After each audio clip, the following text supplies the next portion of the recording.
Entonces damos por inaugurada la presentación. Le voy a dar la palabra a Edgar Alcider. Gracias. Yo le iba a decir así rápido para que pase este momento. Y él es miembro del programa de Ciencia de Datos de la Fundación Sadowski. Es profesor en Text Mining, en la maestría de Data Mining de la UBA e investigador del Laboratorio de Inteligencia Artificial Aplicada de la UBA. Se especializó en Ciencia de Datos en Inteligencia Artificial en un postdoctorado del CONICET bajo la dirección de Diego Fernández Zlacas. También, otro apellido que se me complica, perdón. Obtuvo un título de doctor en Física en la UBA y un título de licenciado y de máster en Física en el Instituto Balseiro. Sus investigaciones se centran en la aplicación de técnicas de aprendizaje automático y minería de datos en diversas áreas como salud, educación y ciencias sociales. Eso también me olvidé decirle. La intención de todas las instituciones fue un impulso desde el área de ciencias sociales para empezar a entender y a trabajar en estos temas. Le paso la palabra ya a Edgar. Si van a estar tuiteando, comentando algo en las redes, les pedimos que utilicen el hashtag conversatorio, así nos vamos identificando y haciendo comunidad. Muchísimas gracias y todo tuyo, como vos quieras. Dale vuelta.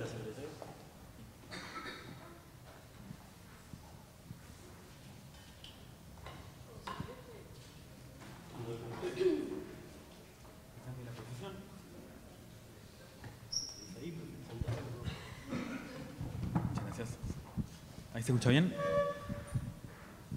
Bueno, ante todo nos presento. La Fundación Sadowski somos una fundación público-privada que depende del Ministerio de Ciencia, de la Cámara Argentina de Software y de la Cámara de Informática y Comunicaciones de la República Argentina. Como misión tenemos fomentar la innovación de nuevas tecnologías como motor del desarrollo del país. Y esto lo hacemos a través de varios programas. En particular, yo pertenezco al programa de Ciencia de Datos, que buscamos fomentar el uso de ciencia de datos a nivel nacional. Y esto lo hacemos a través de tres ejes: la divulgación, la educación y el asesoramiento. En los próximos minutos voy a contar un poco sobre qué es la ciencia de datos y algunas aplicaciones al área de las ciencias sociales. Bueno, la ciencia de datos es un concepto que viene a englobar una gran variedad de herramientas y técnicas que sirven para extraer información a partir de los datos. Me gusta identificar dos grandes áreas dentro de la ciencia de datos, que es el data mining y el machine learning. El data mining es el área donde buscamos patrones que no resulten obvios a través de los datos. Por otro lado, el machine learning es el área que se encarga de, a partir de la extracción de estos patrones, hacer predicciones a futuro. Ahora vamos a unos ejemplos para que esto quede más claro. Empecemos con data mining. En el 2011, un grupo de Universidad de Estados Unidos junto a Google acuñaron el término Culturomics, que hace referencia al análisis de grandes volúmenes de datos para realizar estudios cuantitativos en el área de la cultura. En este trabajo digitalizaron más de 15 millones de libros, lo cual representa el 4% de los libros existentes hasta ese momento. Y a partir de esto armaron una aplicación que permite estudiar cómo fue cambiando el uso de las palabras de los últimos 200 años. En esta aplicación, en este trabajo científico que fue publicado en la revista Science, la demostraron cómo fue variando el uso de los pronombres femeninos y masculinos he y she. Y mostraron que consistentemente, a lo largo de los años, siempre hubo una mayor presencia masculina que femenina en los libros. Y que esta tendencia va lentamente disminuyendo, esta brecha, pero que todavía hoy en día contamos con el doble de presencia masculina en los libros que la presencia femenina. Este tipo de herramientas, que es libre y cualquiera puede testear cualquier tipo de palabras o conjunto de palabras, nos limita solo a entender cuánto se mencionan las distintas palabras y no en qué contexto se las dice, y qué significa esa palabra en ese contexto. Para poder capturar estas cosas necesitaríamos herramientas computacionales que permitan extraer cómo se asocian las palabras entre sí. En los números, esto es mucho más sencillo. Por ejemplo, si yo les pido que ubiquen el 25 entre el 0 y el 100, vamos a estar todos de acuerdo de ubicarlo en un cuarto de la recta. Ahora, si yo les pido que ubiquen la felicidad entre el amor y la comida, lo primero que vamos a ver es que cada uno va a opinar algo distinto. Y no solo eso, sino que uno mismo puede opinar algo distinto un sábado a la noche que un miércoles al mediodía después de 3 horas de reunión en el trabajo. Pero lo que podemos estar todos de acuerdo es que para un momento dado podemos armar algún mapa semántico donde, por ejemplo, el concepto de mar va a estar más cerca del concepto de barco que el de licuadora. Esta red de palabras, de asociaciones, es lo que da el significado a las palabras. Hoy en día contamos con herramientas computacionales que permiten hacer esto, y se llaman word embeddings. Estas herramientas parten de un gran corpus de texto, donde corpus me refiero a una colección de documentos, como podría ser toda la Wikipedia, y a partir de este corpus, estos sistemas extraen cómo concurren las distintas palabras entre sí. Y a partir de eso y algunos trucos matemáticos, logran representar cada palabra de la Wikipedia, en este caso, en un espacio vectorial donde palabras con significado similar van a tender a estar más cerca en el espacio. Por eso es de esperar... Voy a correrme un poco porque estoy tapando, me parece. Por eso es de esperar que por un lado aparezcan las frutas o los colores o los animales.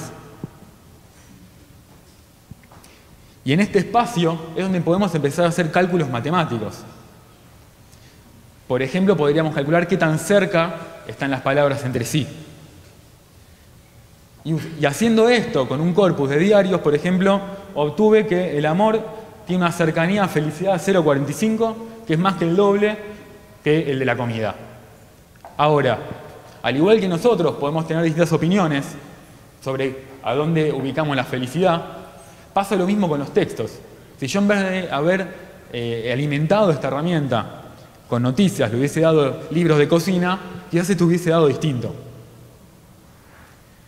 Bueno, con esta herramienta lo que les voy a contar es algunos trabajos que hicimos en el laboratorio de inteligencia artificial de la UBA. Todos consumimos películas de cine y junto a ello además estamos consumiendo la cosmovisión que nos presentan. Es por eso que quisimos armar una herramienta computacional que permita cuantificar qué tipo de estereotipos estamos consumiendo cuando vemos películas. Estereotipos de género, de color, de nacionalidad. Nos preguntamos si el cine está haciendo eco de todos los cambios sociales que estamos viviendo o si estamos consumiendo los mismos estereotipos de siempre. Para eso armamos una aplicación donde extrajimos más de 11.000 subtítulos de películas de los últimos 50 años. A partir de este corpus de subtítulos de películas, alimentamos a estas herramientas y armamos diversos índices que nos permiten calcular los distintos estereotipos que queremos analizar. Uno de ellos es el que habían hecho Google, de cuantificar la presencia masculina y femenina en las películas a través de sus pronombres. En la curva azul mostramos cuánto más presencia masculina que femenina hay en las películas. Obtuvimos que alrededor de los 70 había más del doble de presencia masculina y que esta diferencia fue lentamente bajando hasta la actualidad, que todavía tenemos el doble de presencia masculina que femenina, que es más o menos en los mismos valores que obtuvieron con los libros. Ahora, cuando en vez de haber trabajado con todo el corpus de subtítulos, solo nos focalizamos en las películas de animación o de familiares, extrañamente y para mal, esta diferencia aumentó. Ahora quisimos ir un poco más allá de cuantificar solamente cuánto se nombra a los pronombres y analizar en qué contexto se mencionan a los hombres y a las mujeres. Para eso nos sirven las herramientas que le conté antes, de medir asociaciones de palabras. Para ir un poco más adentro de esta herramienta, lo que hicimos es una ventana móvil que se va moviendo a través de todos los subtítulos de todas las películas. Cada vez que encuentra un pronombre, por ejemplo femenino, agarra todas las palabras del contexto, de 30 segundos antes y 30 segundos después, y la pone dentro de una caja a la que llamamos la caja de los contextos femeninos. Y hacemos lo mismo cuando aparece un pronombre masculino. Entonces, luego de haber pasado con esta ventana por todos los subtítulos, tenemos dos cajas de palabras que nos van a decir la diferencia en las que nos presentan a los hombres y a las mujeres. Y acá es donde aparecen herramientas de estadística que nos permiten cuantificar cuánta asociación hay de una cierta palabra con cada una de las cajas. Entonces, con esta herramienta funcionando, lo primero que hicimos analizar es cuánta presencia hay de estereotipos de roles de género. Usamos listas de estereotipos femeninos y masculinos armadas por Lenton y colaboradores en 2009 y cuantificamos entonces cuánta asociación hay de cada uno de los contextos del contexto masculino y del contexto femenino con cada una de las listas. Y obtuvimos que los estereotipos femeninos efectivamente están más asociados a las mujeres, mientras que los estereotipos masculinos a los hombres. Y que estos estereotipos que estamos consumiendo a las películas, cuando lo analizamos y lo distribuimos a lo largo del tiempo, se ve más o menos constante.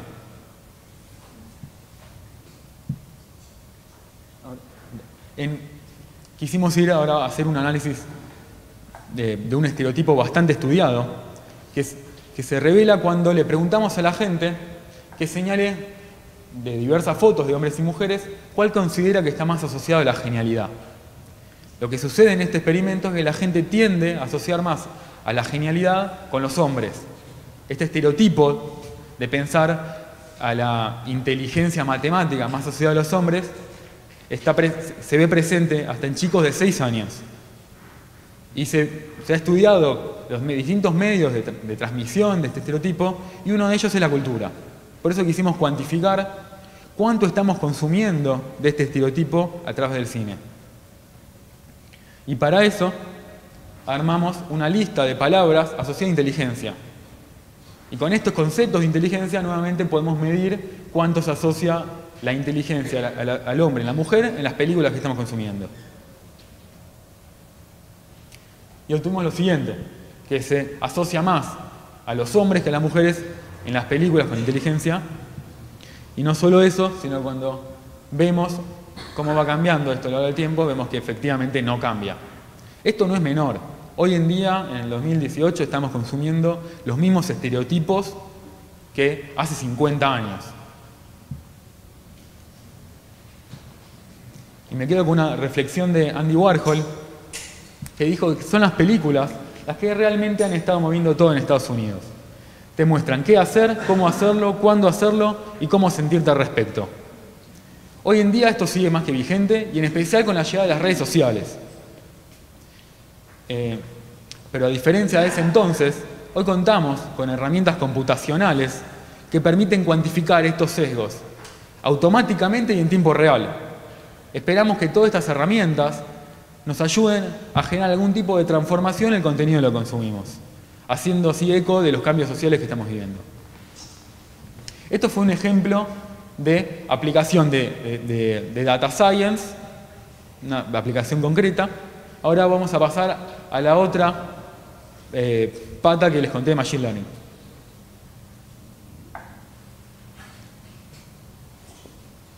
En este trabajo analizamos datos de una red social de salud mental, donde las distintas personas comparten sus experiencias y además hay moderadores que dan apoyo a las distintas personas.